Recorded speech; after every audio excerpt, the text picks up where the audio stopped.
the house is right over there, like, so that's not too far, but, and then this is kind of our walk.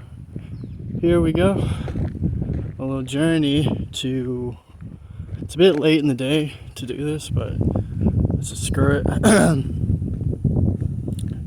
As I believe these are all coconut palms, by the way. And so like it's about a quarter mile that way. And we're right on the beach. So it's kind of nice, convenient. It's got the ocean. There's like, you walk right in and there's a little like jellyfish.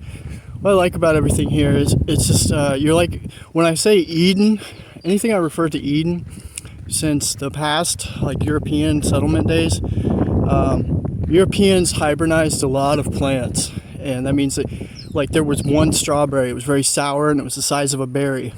They hibernized it with other fruits and they made it bigger and sweeter over time. Then it kind of changed the actual genetic coding of that fruit. What we have in America today is a lot of different produce that's not naturally what it originally was. So there's that as a fact of reality. So with that said, also the settlers liked to do zoology and different things on different animals, like experiment with monkeys, for example. There's different things that they did, and basically animals became more threatened by that nature, afraid of humans. So when you come here, there wasn't as much European settlement. So when you see like a panther or I don't know, just some weird rodent or jungle creature, even snake or gecko, you'll find that they aren't as violent, they weren't as threatening in nature, because they weren't really like taken by that. So there's that aspect of it.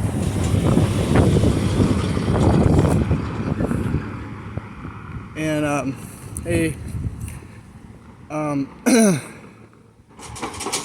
so what I'm getting at is like, there's jellyfish up here.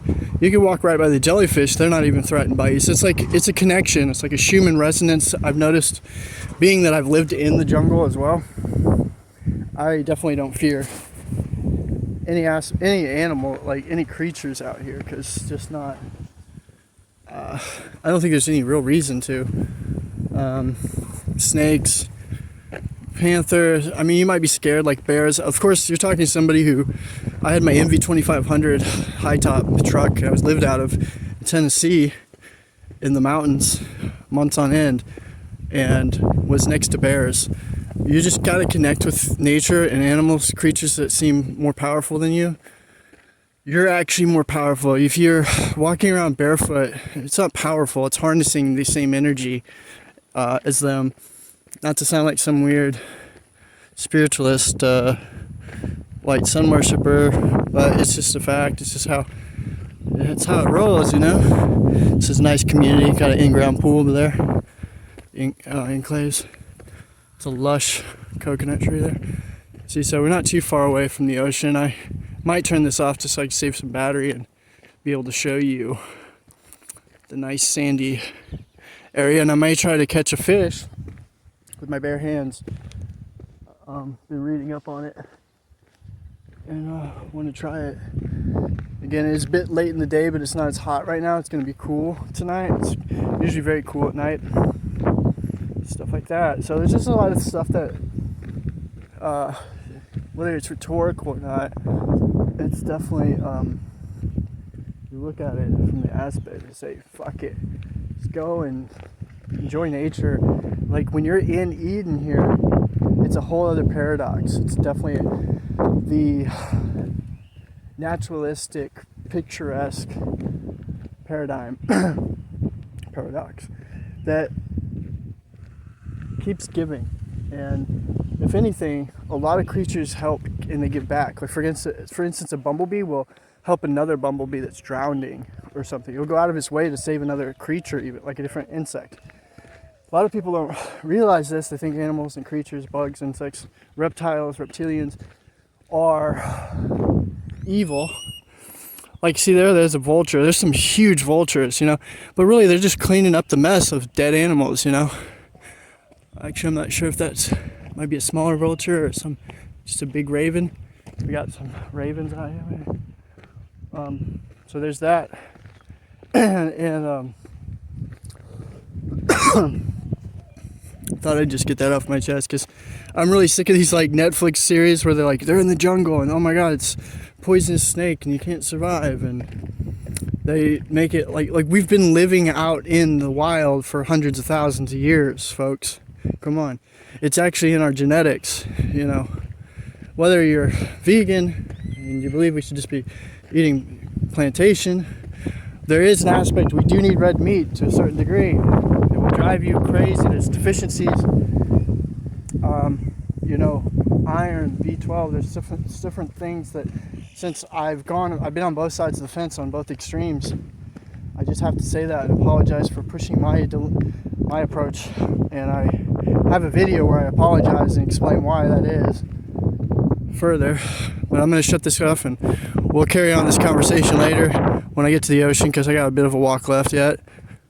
It might be half a mile. I'm not sure the exact measurements. Peace, my niggas.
So we made it, and it's right here on the road sign. It says Paradise Lane.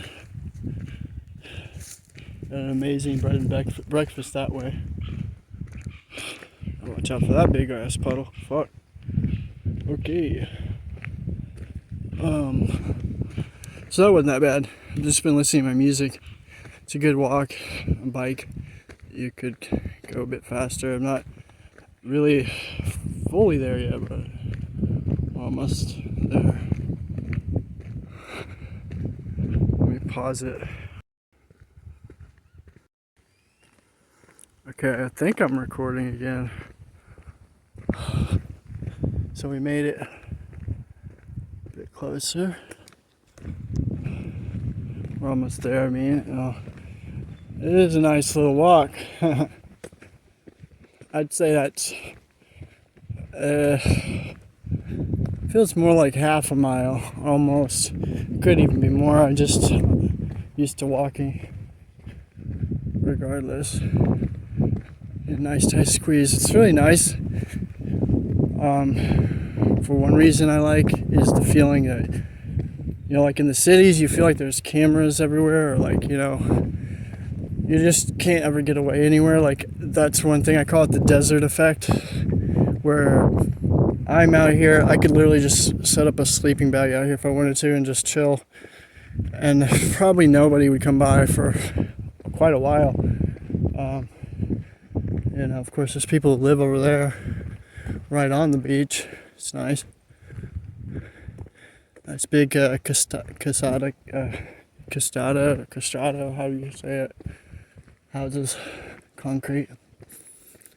So you can actually like just drive up here with your boat if you wanted to. Yeah, if you have a boat. It's private. It's got his gate. Okay.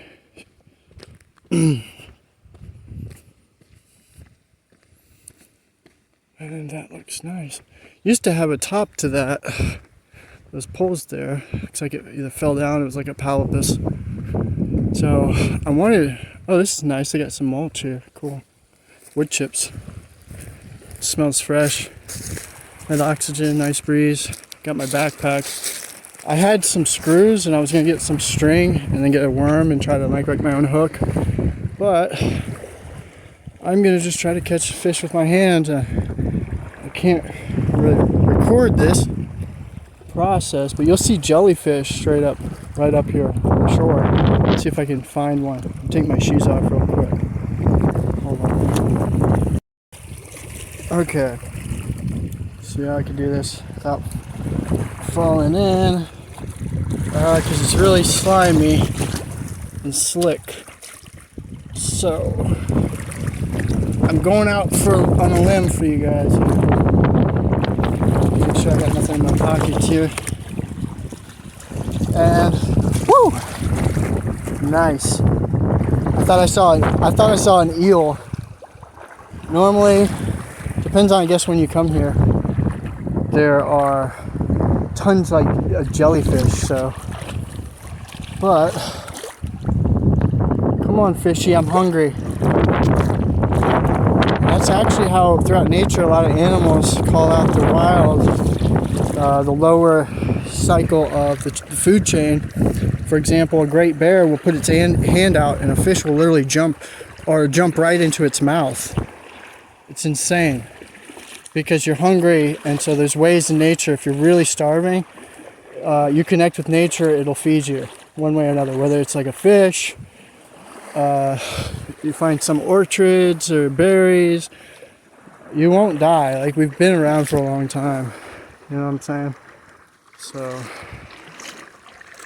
and I've gone pretty far out there before. Eventually you gotta just watch it, make sure the current doesn't pick you up.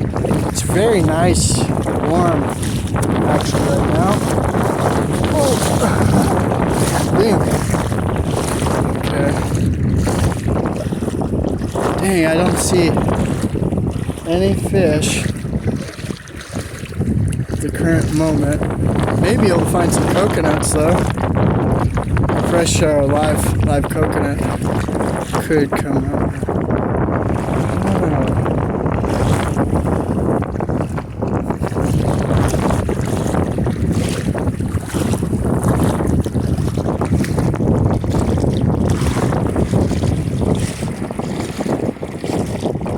My chill spot, man.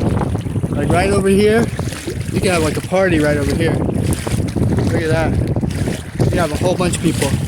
Of course, yeah, you sure could, because it's shallow enough. You could sit down right over here, have some girls sit on that rock. See that? Yeah, it's like a nice little chair. Probably sit up there if you didn't want to get too wet. Oh shit! Whoa! See the rock. Oh, it's a nice little seat. Watch me step on a jellyfish. I'm not even paying attention. Oh man. I think I've walked along there before. I did videos for 2 movies I did. Straight in the Jungle, but that was a Raw Believe Police movie. Yeah, that was wild. That was like years back. Anyway, if I catch a fish, I will show you, but it doesn't look like this is the moment. I'm gonna be patient though. Who knows what could happen? Maybe I'll manifest it somehow. Right.